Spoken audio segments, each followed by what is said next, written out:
Nasir Jamil mengatakan saat ini pemerintah harus mengupayakan koordinasi dalam penanganan gempa bumi di Kabupaten Pidijaya, Biren, dan Pidi pada 7-6 Desember 2016. Pernyataan itu disampaikan Nasir Jamil di Bandara Internasional Sultan Iskandar Muda Banda Aceh belum lama ini usai mengunjungi korban gempa Pidijaya.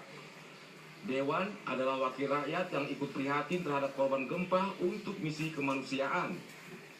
Menurut anggota DPR RI asal daerah pemilihan Aceh, upaya koordinasi diperlukan mengingat jumlah pengungsi, korban maupun kerusakan rumah penduduk masih terus bertambah.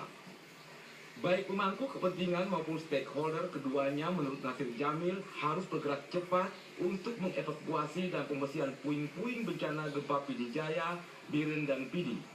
Saat ini saja tercatat pemerintah provinsi, kabupaten dibantu TNI, Polri, SAR, RAPI, Polri, MDNC, relawan dan instansi lembaga terkait telah berupaya mencari dan memberi pertolongan terhadap korban gempa. Sekarang perlu diupayakan ada koordinasi antara mereka itu sehingga tidak terjadi tumpang tindih dalam penanganan pasca gempa.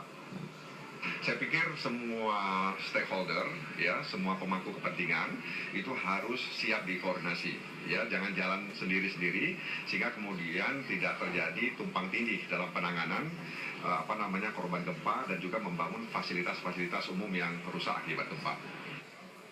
Saat disinggung berapa lama para pemangku kepentingan dan stakeholder akan berada di lokasi, Nasir Jamil mengatakan semakin cepat semakin baik mereka memulihkan keadaan.